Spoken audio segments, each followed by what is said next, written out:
I'm done trying to live up to others' expectations. Family, society, class, race, sex, or religions.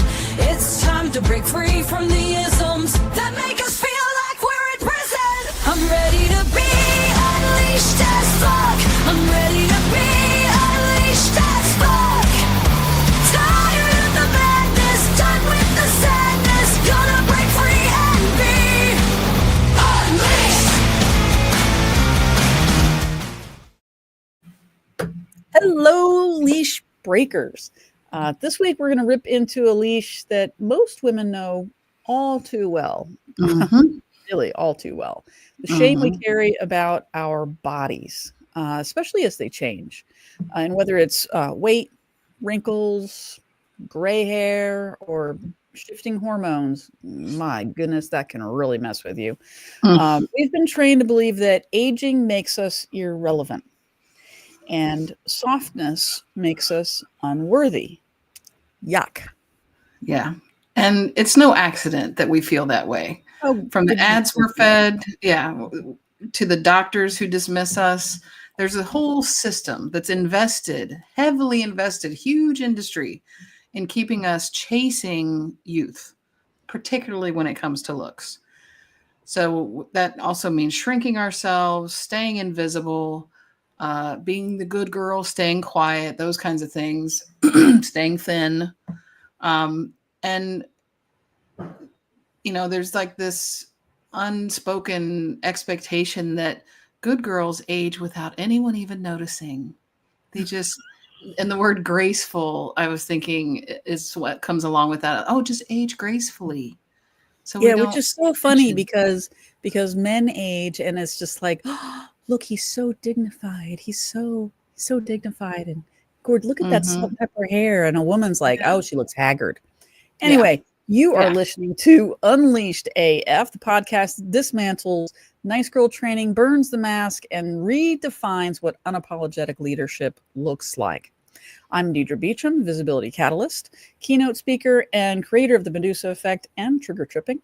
I help women, executives, entrepreneurs, change makers to help them drop the mask, reclaim their power voice, and lead unmasked, fearless, and free. Yes. And I'm Jenny Badig, certified hypnotherapist, coach, human factors engineer, and liberator of your subconscious superpowers, which is my favorite part of that whole thing. I help people understand and unleash what's already inside them so they can stop sabotaging and start soaring. And together we are leash breakers, change makers. Oh, I said the wrong word. Anyway, don't you mess around with us. You know how it goes. So if you love what we're about, hit like, follow, share, subscribe, all those social media verbs, and drop your thoughts if you want in the comments below the video. Or you can go to our website at unleashedafpodcast.com. There's a page there that is WWJDD, which is What Would Jenny and Deidre Do? That's how you can give us feedback or suggestions on future show topics, things like that. So we're here to expose the leashes, explore what it really means to be free, and to help you step into your fully authentic and unleashed life. Yeah. So let's go ahead and dive into this topic. Yeah. There's so much shame, and that's what it really is. We are shamed into focusing on our weight, focusing on our age, how we look. And then, we've all heard she's too loud, she's bossy, she's bitchy, all of those things. She's angry. And, or wow, she's fat. She's not dateable. She's let herself go. She's let herself go. Yeah. She's gray hair. Boy, she just doesn't care. Like I was saying in the intro, all right, a guy gets gray hair and it's like, oh, he's so distinguished. Yeah, so silver distinguished. fox. That's right. Silver fox. Right. And there's no equivalency for women. There's just this constant attacking of women. And we feel it. It's one of the reasons, it's part of nice girl training, really, making sure that you fit in this beautiful, perfect little box that's attractive to men always. Mm-hmm. And however, whatever rules that men have set up for society about how you should look. And Right. and what's crazy is that men listen to other men about this. And I remember, just a real quick story, it just popped into my head. Go I for it. remember when I was, yeah, you never know what's going to come out. but my ex-husband, we were married at the time, of course, and we had just gotten married. No, I think we were, yeah, I think we had just gotten married. Anyway, it was early. It was early. And I remember this guy um, came up to me, older gentleman, married, and he was told me about how he was so happy for me and hoped that I had a wonderful marriage to my husband. Well, it turns out he went and talked to my husband that same day, and later my husband came to me and he said, yeah, so and so talked to me and said that you could be really beautiful if you just lost some more weight. Wow. I Mm, mean, we just gotten married in the attack. I mean, what in the yeah. world? So he didn't obviously defend me. Uh, Mm-hmm. and for some reason thought that was going to encourage me, right, to Yeah. lose weight, having Right. this attack from this guy and what he said, and the fact that my husband didn't defend me Mm-hmm. or say something. And anyway, it's just the messages that we get Yeah. constantly. Yeah. And it's not just from individuals, it's media. And I think you had um, found some information about, oh, yeah, the beauty industry. Oh, yeah. Huge. Think of all the products that you see commercials for, or ads in magazines or whatever. They're anti-aging. It's a huge industry. That's even just for cosmetic type products, but the whole plastic surgery and that kind of industry, that's huge now too. Well, even go back for a second because that's interesting. I hadn't thought about that before. That there is a huge market for, or at least there is because they're out there. Obviously, people buy them.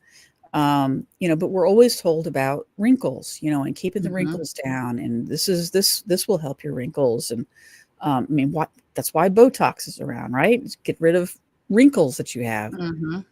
But very few, I mean, it used to be none, but very, very few of these products are targeted at men. Right. It's women. We are the ones that have to adjust. And when we feel that, there's this insecurity. There's a joke about how long it takes a woman to get ready to go out. Mhm. Why is that? Because we're so insecure because we don't want to be judged. There's this constant Right. feeling of, wow, I'm going to be judged by constantly about my appearance, whether it's my face or it's what I'm wearing or it's how much I weigh or it's how old I look. How do I, are you acting your age? That's another great one. Making sure that we act our age. Oh, lost you, Jenny.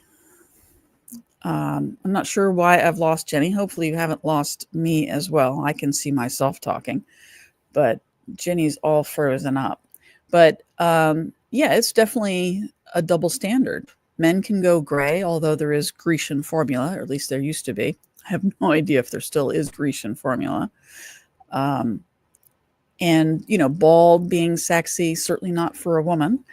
And they aren't even shamed for beer bellies. I mean, you can have a man that is full on beer belly, but believes that he is going to be able to get the hottest chick in the room and the most beautiful woman and expects it. And you even see that in the movie industry. If you were watching movies or you're watching a program, a lot of times you'll see an older man with a younger woman. And it's no wonder that women start believing and feeling that they're irrelevant when it comes to society and fitting into society. And I think, let's see, I think hopefully we're getting Jenny back. I'm back. Yep. Yep, there's Jenny's back. So I just finished talking about how, you know, you see men that will have beer bellies and still expect that they're going to be able to find the best, most beautiful woman in the room is going to be all over him. And then criticism. I didn't talk about this, but criticism of women that don't match up to that higher beauty standard. Also, in movies, we had just talked about this in movies that, the older man is almost always with a younger woman. You rarely see it the other way. And then if you do, the woman's called a cougar. Right. Exactly. Yeah, which I will say, I mean, that standard. brings up a point where I do think that things are starting to shift. It's going to be a long, slow journey. But I mean, when we were younger, I never even heard the term cougar when it came to like an older woman being with a younger man. So that was not even a thing. No. And when you think about it was considered wrong. Right. I don't even know that it happened unless it was like closeted or something, Yeah, I think it was just wasn't publicly accepted. And when you look at the types of movies and shows and stuff like that were out there, you didn't see many, if any, leading women who were, say, 50s or older. No. And we are seeing that a lot more now. Certainly not like every day. I love it. Like Grace and Frankie. Yeah. Oh my gosh, that is such a great show. And look how many seasons they came back for, because obviously it was well received. Because you know what? Even when we get older, we still like to watch stuff, and we like to see stuff that's around our age too, because we are still relevant. And in the past, and I love that you brought it up, that it has been changing, because certainly when we were younger, the only time you saw older people is because they were extras in the show. Right? Or they were the grandparents. They were the grandparents. The show wasn't focused on them. Right. And if it is, like Cocoon, it was all about old people dying. Yep. Yep. It's kind of like how, it used to be that if you watched anything with LGBT in it, if it was a couple, somebody always died, because you couldn't have a happy LGBTQ couple. And it's only been recently that LGBT couples are allowed to be happy in a program. And that's like Modern Family, for example. Yeah, more recent development. Whole other topic, but it is really wonderful to see how things are starting to change. And I think you did some research and you saw some other things about some examples of that you've seen.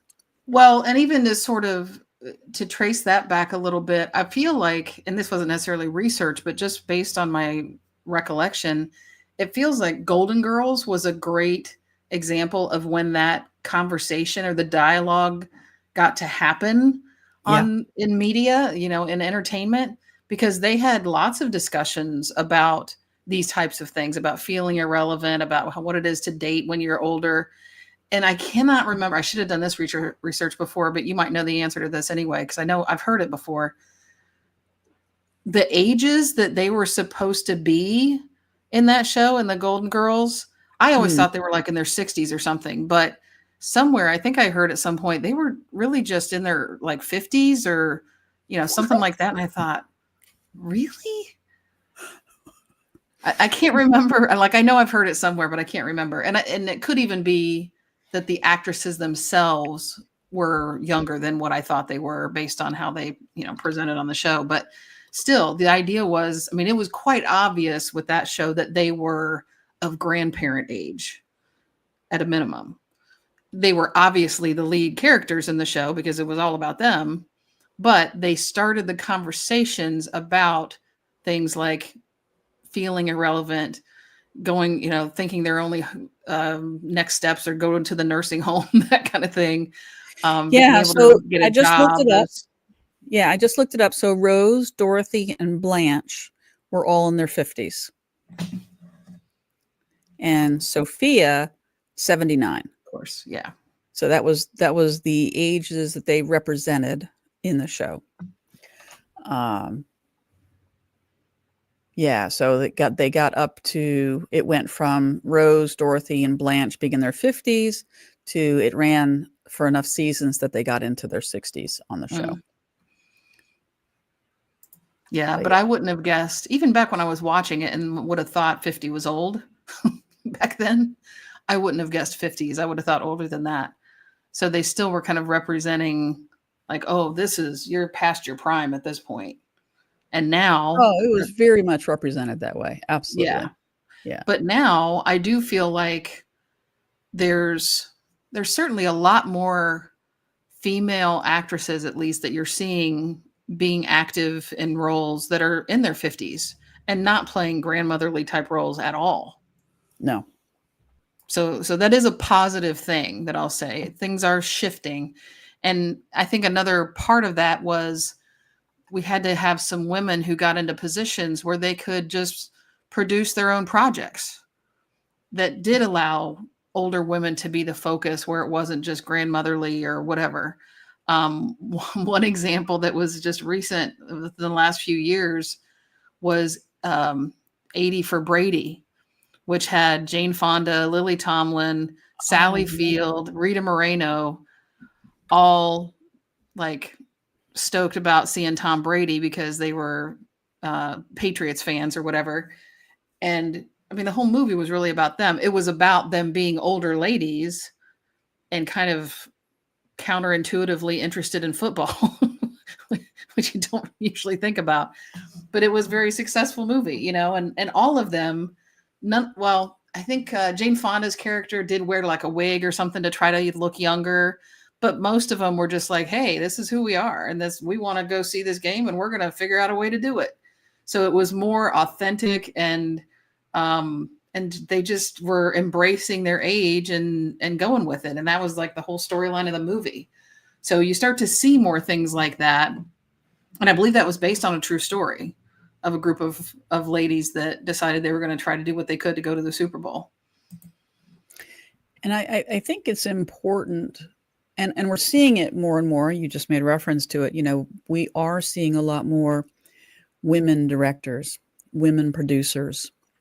And because of that, there's a lot more female representation, and we're seeing different types of roles. So we're not just watching Leave It to Beaver Mom in her perfect role and wearing her dress at home while she makes dinner.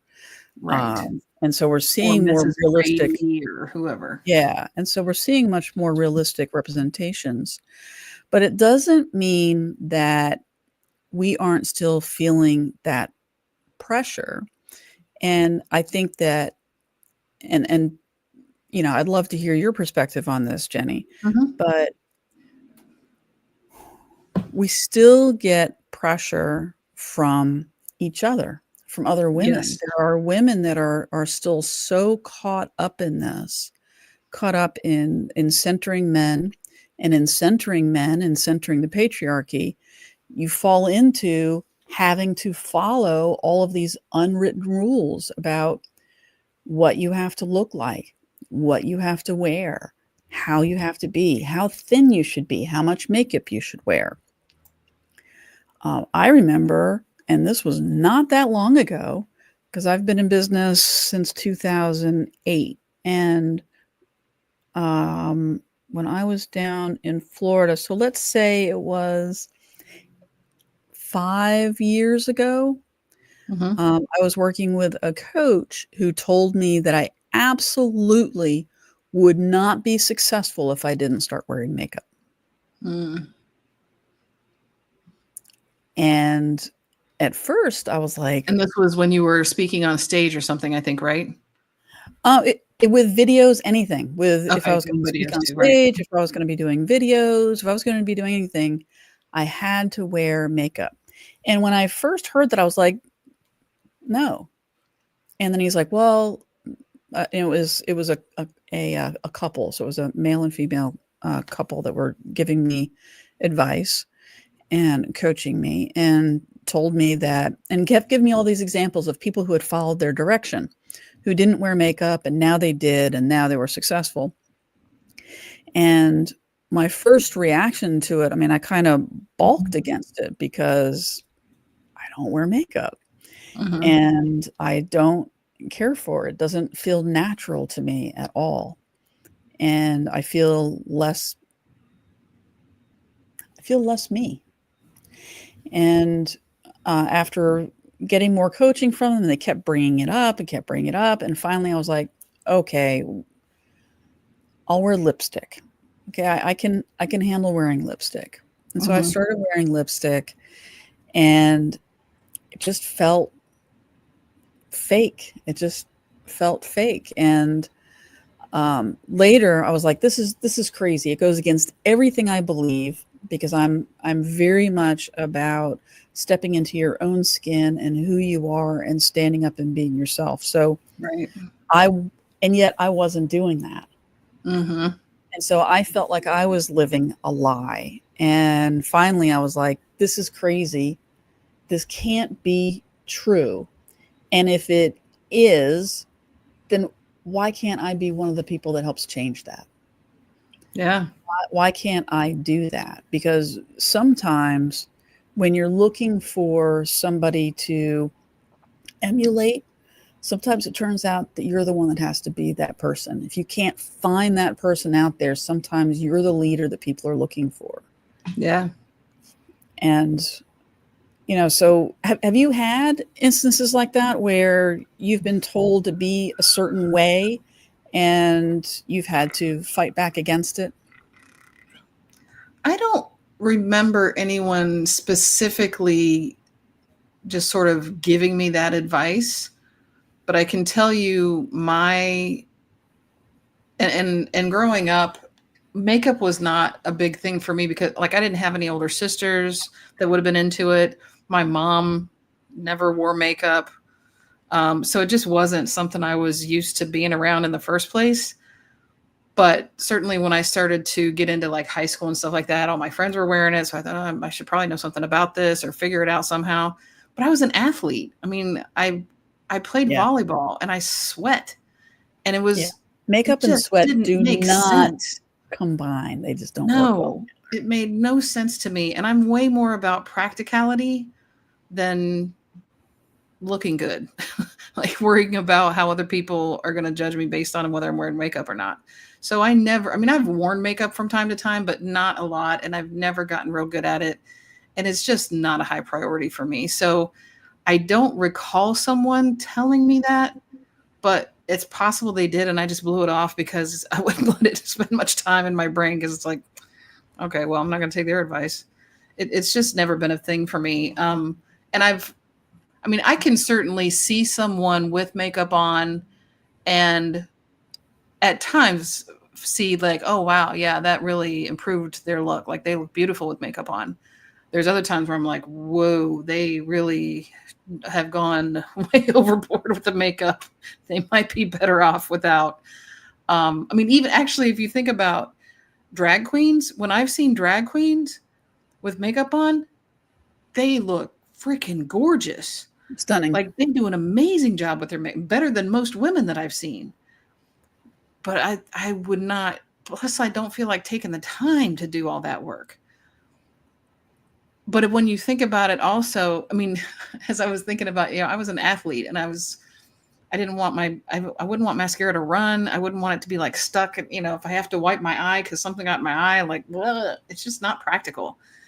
And so when you think about, there's no male athletes wearing makeup, but there are men who wear makeup and they're the ones that have to be in front of the camera a lot, things like that. Certainly the person who is currently in the White House wears makeup, but they're not, sweating and having to worry about things coming at them. It's a different situation. But yeah, and they wouldn't want to even admit. So it's sort of the opposite thing on their end is that they try not to admit that they're wearing makeup.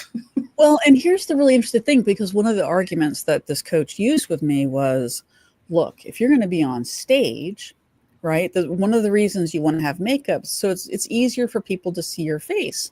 Mm-hmm.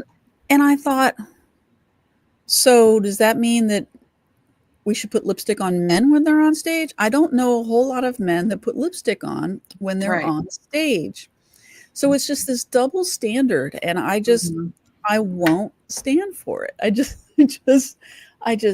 I stand against doing that and falling into the trap of, you need to do this because if it doesn't match what they say about men, then it's made up.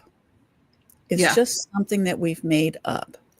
Yep. And I think we've gotten used to how people look in makeup, and we're told this is beauty.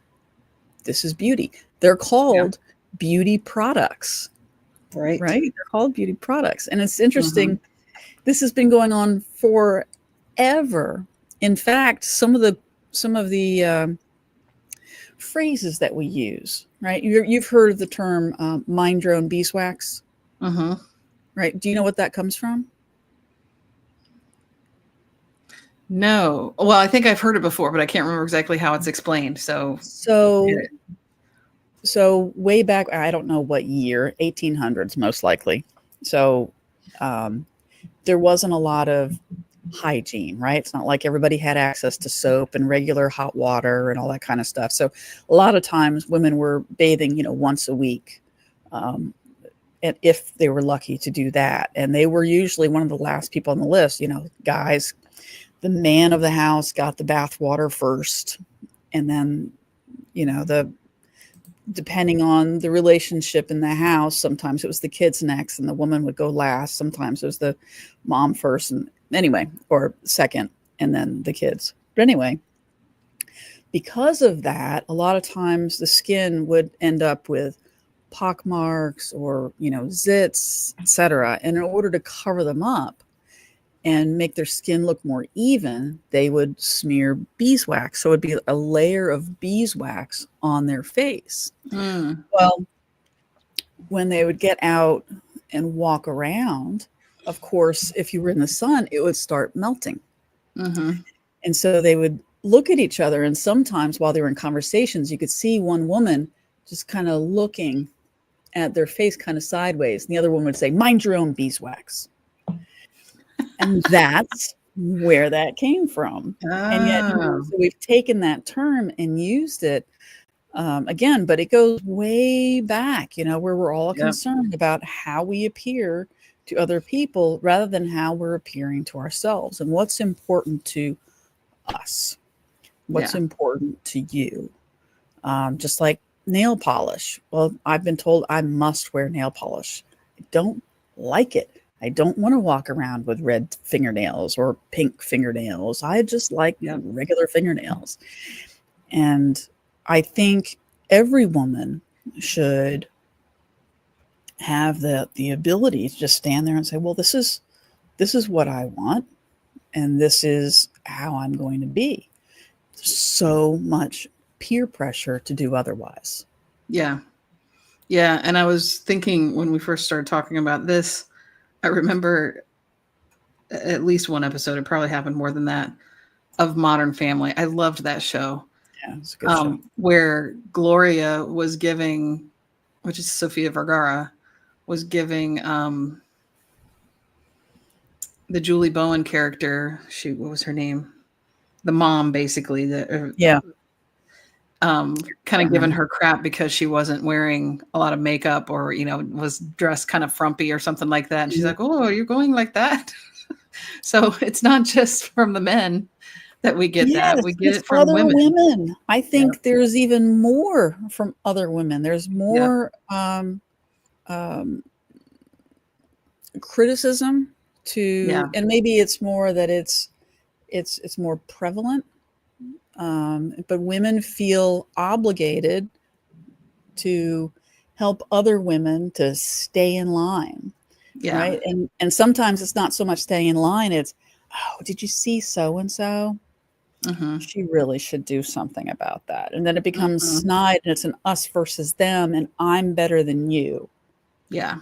Which is crazy because it shouldn't be about dividing us. We should be coming together and supporting each other.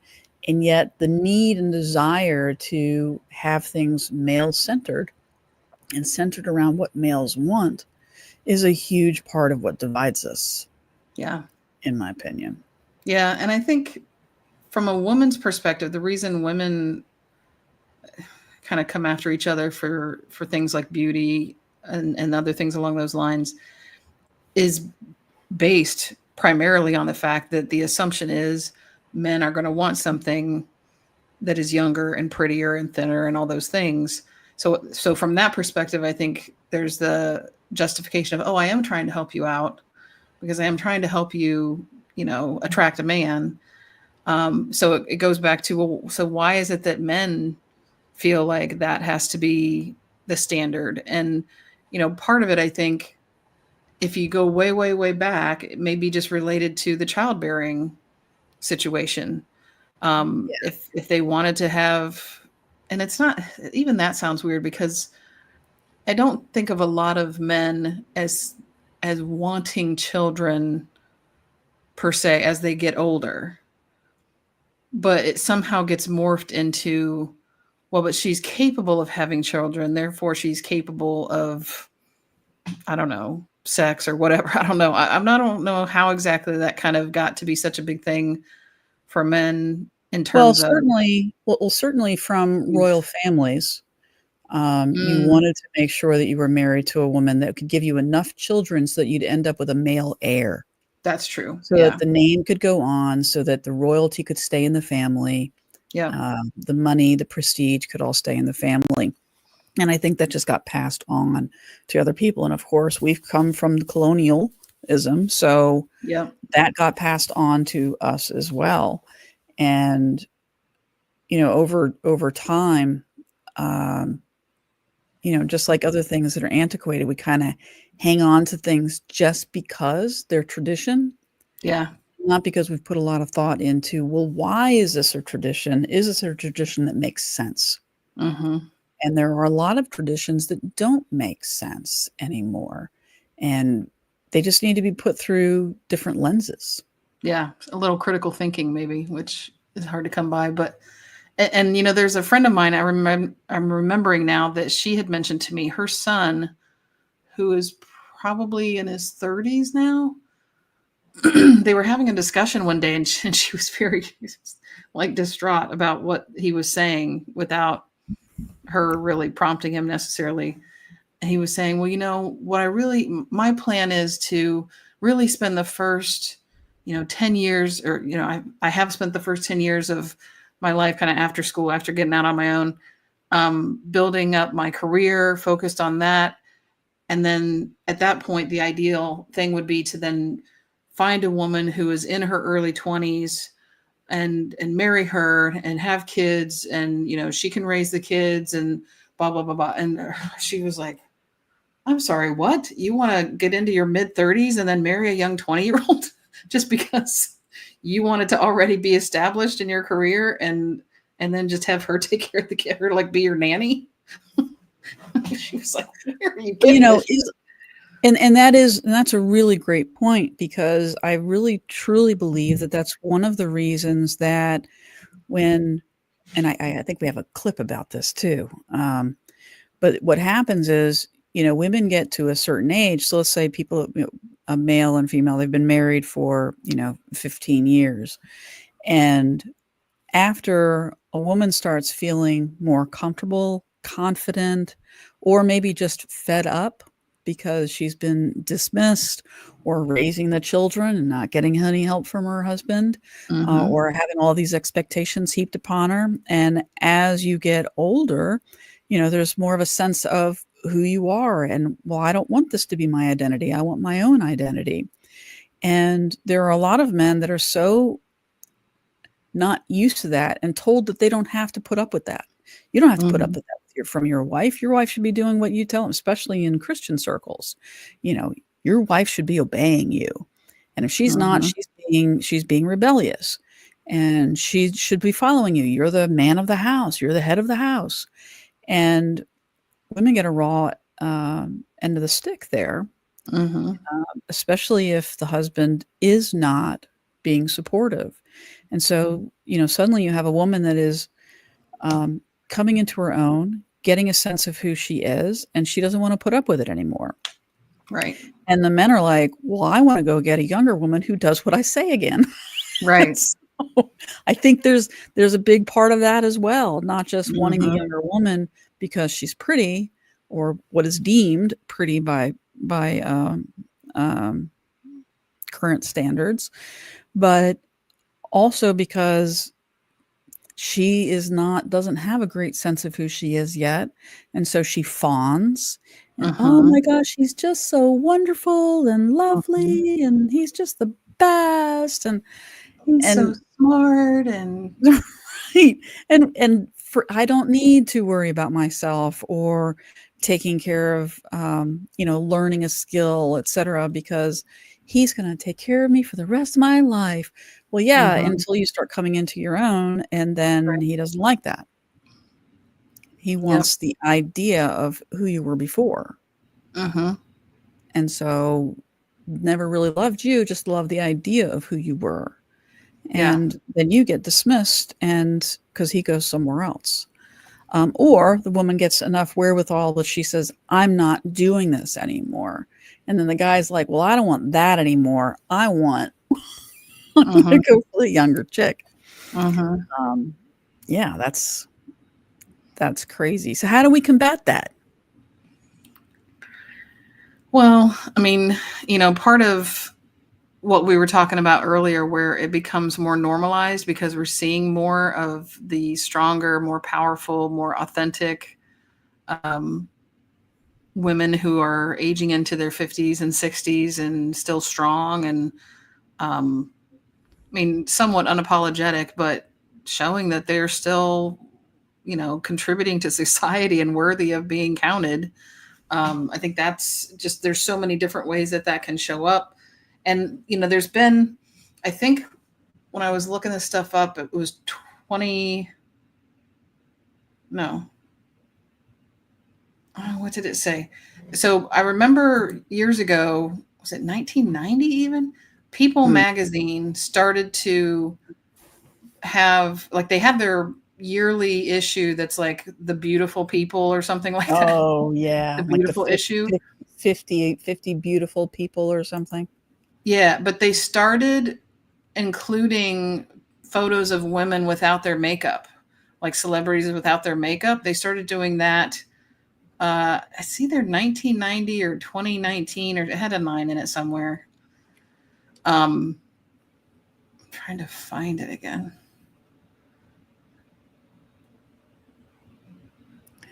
Oh, Anyway, yeah, go ahead. I'm sorry. well, they started doing that, and that was, I remember that being kind of a big deal to see these people who you always see on camera because they're either at a red carpet or in an interview or whatever, always made up to the I think T. I think it started in 2007. Okay. Yeah. Well, a 9, a 7. I knew it Yeah. had something like that in it. Yeah. That Yeah. was close. So that was, I think, I remember that being kind of a significant step towards showing, I mean, these people are normal people too, and they're actually, they're not horribly like disgusting or ugly or something even without their makeup. So do we really need to go that far? I mean, that's what I got out of that when they started doing Well, it. yeah. Well, it's really interesting because when it got started, or at least the 2007 issue, it just said stars without makeup. That's what it said, and it's interesting because in last year, 2024, when they did the issue, it said bare-faced beauties. Mm, See 48 stunning no makeup selfies from our favorite stars. mm-hmm. I mean, that is a radical difference. A Yeah. radical difference. Stars without makeup, Yeah. stunning beauties. Yeah. So there is a shift coming, but it's interesting how much media takes a role in that. Mm-hmm. Media has a huge role in that because we Yeah. are such visual people, Mm-hmm. and celebrities good or bad, celebrities are a huge part of what people follow for trends. Yep. And how we're supposed to move forward in the world. Mm-hmm. Again, whether that's good or bad, it happens. And it is wonderful to see that that shift has been starting. It has been happening. Yeah, slow rolling, but yeah. Very, and very I slow. did grab a couple of shots to kind of demonstrate some of those no makeup photos, whether they were in people or just other places. Now it's starting to pop up. But like, so here's Susan Sarandon with no makeup. Yeah, so it's just Looks beautiful. great. This is Gabrielle Union. No makeup. Yeah. So, you know, gorgeous. It really is. The makeup can make a big difference, but they're not horrible without it either. And then the other one that I wanted to capture was Alicia Keys. And she went even further than just sort of what People Magazine did. She decided, I think in 2016, that she was going to go no makeup for like years. And so it was years. I mean, she stuck with that for quite a while and then kind of eventually decided, I'm just not going to allow these expectations of beauty to define what I do. If I feel like putting some makeup on, I'm going to put some makeup on. If I don't feel like it, I'm not going to. And so, you know, she still made public appearances. She was on the Grammys. I think this even ran over when she was a coach on The Voice. So on TV like every week. And no makeup. And she's still freaking beautiful without any makeup. Yeah. So I loved that too. And I love that you captured some older actresses as well. I think you have, where do you have Allison Janney here?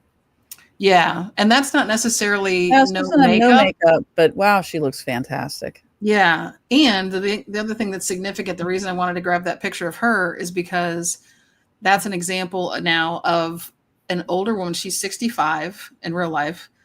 And she is going to be in this next season 3 of The Diplomat, which is a streaming show on Prime, I believe. She's going to be playing the president of the United States. Wow. As a 65, as the actress being a 65-year-old woman. Mm-hmm.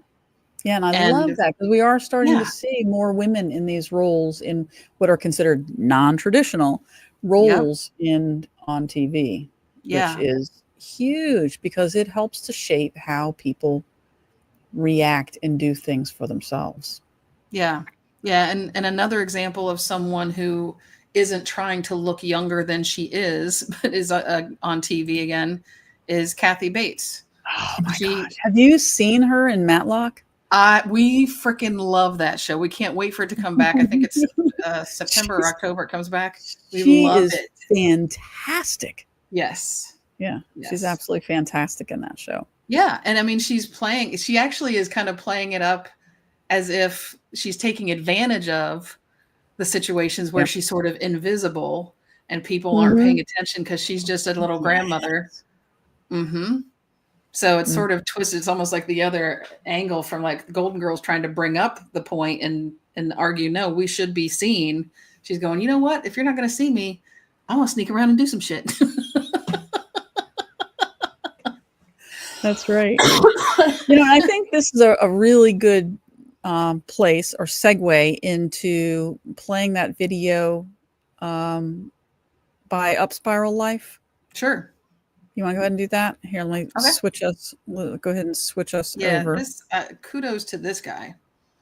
Yeah. Because he's got... So your partner, she's going through her midlife reset, the hot flash years. And you think she's being a little moody, snapping more than usual, forgetful, foggy, fried. Congratulations, because you're not witnessing her fall apart. You're witnessing her upgrade. Welcome to the divine demolition phase of her existence. Because everything that doesn't serve her, her hormones are throwing that in the fire. Compliance, burned. People-pleasing, torched. Tolerance for your nonsense, ashes. She's not becoming unstable. She's becoming unavailable for the roles, the rules, and the rhythms that were never designed for her power.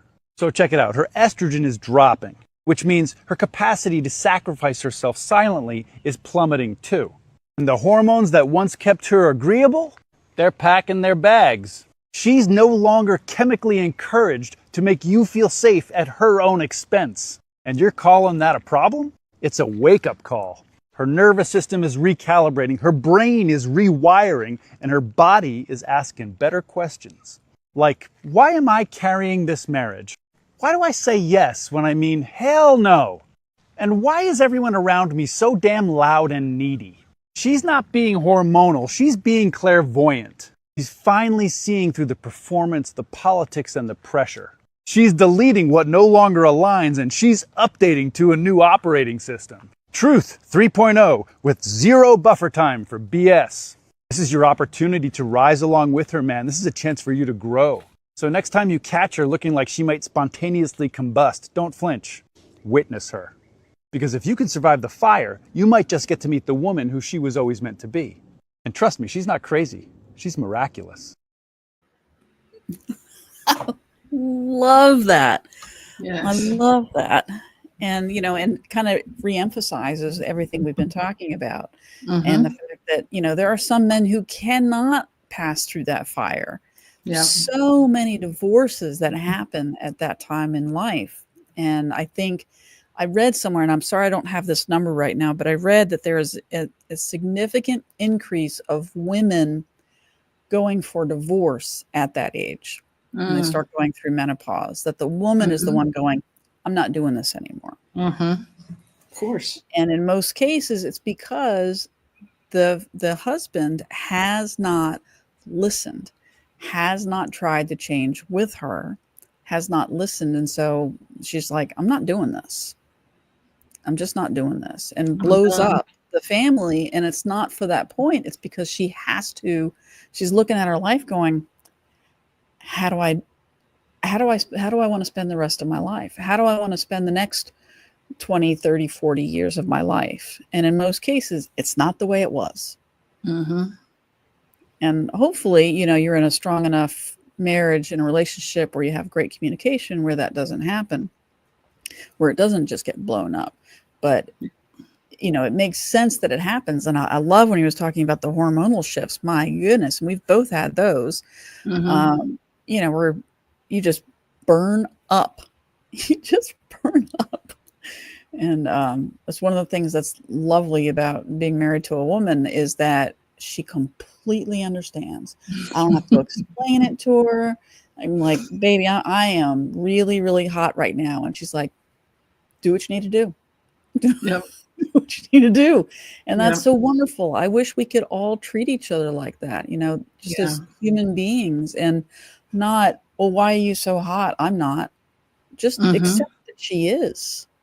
Right. Just accept that she is, and have respect enough for your spouse, for your significant other, to go, okay, and try to understand, rather than going, well, you shouldn't be right now. Yeah. You're just crazy. Yeah.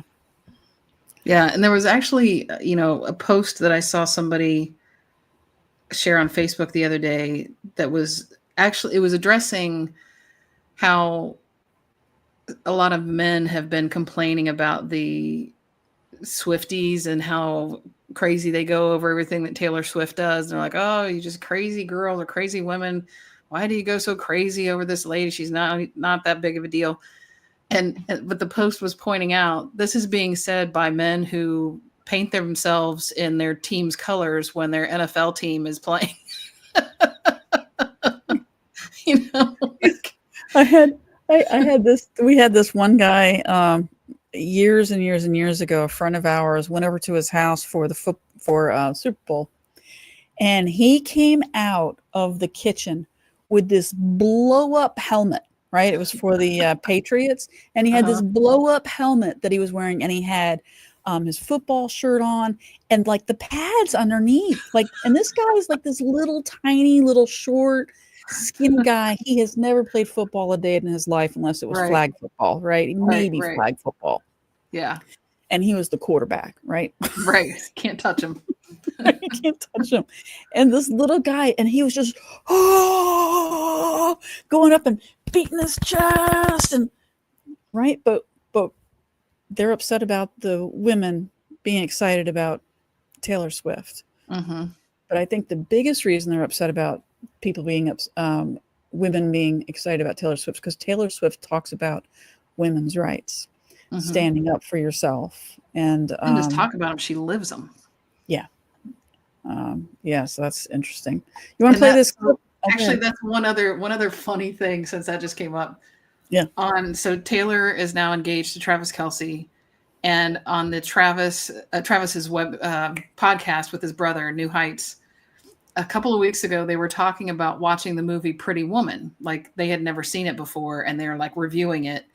And they talked about how, some people say this movie's kind of misogynistic because of how it portrays, her being like a hooker or street worker and everything. And they were like, I don't know how to really respond to that. And Travis said, well, I guess the only way to address that is to have the flip, like the reverse type of thing movie happen, and kind of see how people respond to that. And so you have like a man that's just sort of, doesn't really know how to get where he wants to go. And then you have the woman that's very successful. And then Jason said, Travis, you are pretty man. He's like, you're living it right now. No, that's funny. That's funny. Speaking of funny, we have a clip from Leanne Morgan. If you don't know who Leanne Morgan is, she has a great show on Netflix right now. She's made it to the big screen. Yeah. And she's been a stand-up for years. Leanne. But here, listen to this little clip by her. I see younger girls. I'm so tickled, and I feel like God has put it on my heart to explain to them what their future is going to be. And it's not bad, but I wish somebody told me. That's the only thing. I think I could have prepared for it better. All right, these precious men that are my age that have already been through this with a woman, they've been with a woman laying in the bed thinking, is that steam coming off of her? Why is she crying because Tanya didn't invite her to the Weight Watchers meeting? That's because she's going through, there's a thing that it can start in your late 30s, early 40s, and it comes in the middle of the night, like a ghost out of nowhere. And it's called perimenopause. And people should talk about it because it lasts 10 years. And I started going through it, and this is how I knew I was in it. I would sweat at night, here and here. And I would wake up and my hair looked like chicken fuzz.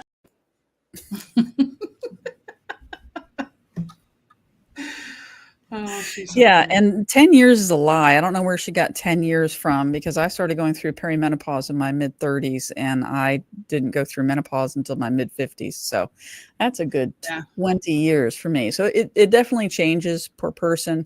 Yeah. Yeah, we have a whole episode about menopause from 2 weeks ago, so you're more than welcome to go back and watch that. It was pretty good. Actually, I think it was like 3 or 4 weeks ago at this point. Yeah. But that is a part of what really drives a lot of these changes that we were talking about in this episode. Not necessarily all of them. I think gray hair can come from just stress in general. Sure. But yeah, there's a lot of things about how your body carries weight and your metabolism and all those things. And that's part of why it's almost like impossible expectations that women continue to stay looking thin or stay looking youthful, when all these things that have changed in their body don't support that at all. Like, it makes it extremely difficult to maintain what was there before. Now, there are some people that have the hormone, or not the hormones, but the genetics, that's just how they're always going to be. But God, not most people. No, not most people.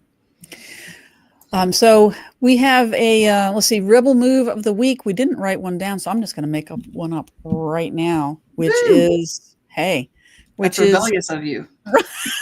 That's rebellious of me. You know what? Figure out who you are. And if somebody is telling you you need to be something else, forget that. It's the most important thing in the world is that you are true to yourself. And the truer you are to yourself, the happier you're going to be. It is going to mean that you're going to have significant boundaries, because the more you try to be yourself, the more people are going to want to make you comply and go down a certain path. But if you're strong in who you are and you set up your boundaries, and remember, boundaries are for you to uphold, not other people. They're your boundaries. They don't need to know what they are. You just need to enforce them. So you have to figure out what your boundaries are, figure out what's important to you, and stick with them. So that would be my challenge to you this week, is to figure out what that is and stick more to yourself. That's a great off-the-cuff challenge. Thank you. Thank you. Yes. So for notable news, make sure you stay in touch with what's going on in the world, because it is becoming more fascist every time you turn on the TV, because of our orange-faced president. Speaking of makeup. 5050.1 is one of the places you go and get information about what's going on in the world, and being able to fight back and sign up for various protests around you. Speaking of, we would want to have a big protest at some point where everybody protests at the same time. And that is going to have to happen probably sooner than later. And hopefully that gets to happen sooner than later. Go to generalstrikeus.com, and that'll allow you to sign up, because once we get to 3.5% of the population, we can do that, and it will have a significant impact on the monetary flow of this country, and it will force them to start paying attention. It is really getting crazy out there, guys. So make sure you're also paying attention to 5calls.org. This is great. It can download it right on your phone. It's an app, and you can find out exactly who to call and to protest individually, one-on-one, to your local congressman or congresswoman, or Congress at a national level, not just local. Yeah, just I think it's state and federal, I think is what they give you, right? Yep. Yeah, absolutely. And last one I want to leave with you with today is mobilize.us. The wonderful thing about this particular website is it not only tells you the bigger things that are happening as far as protests are concerned, but also different ways that you can help out in your community. So if there's somebody in need, or if there's a mass conglomeration of people that are going to help in a particular area, you can find out about that information right there. And so you can join in, because it's going to take community, guys. They are trying to divide us. They're trying to push us against each other, when really we need to start taking control, because government is supposed to work for us. We are not supposed to be working for the government. And right now, that's exactly what's happening, is we are working for the government. We're fighting each other instead of fighting back, so that we can get our rights taken care of, instead of continually stripped away by our fascist. Yeah, and there's a lot of stuff on mobilize.us about like organizations that, or just local groups that meet to plan different things, so it's not just about, sign up and go to this walk, or just show up at this protest or whatever. It's let's coordinate, let's get together and figure out the right ways to make our voices heard. So meetings like that are on that mobilize.us website as well.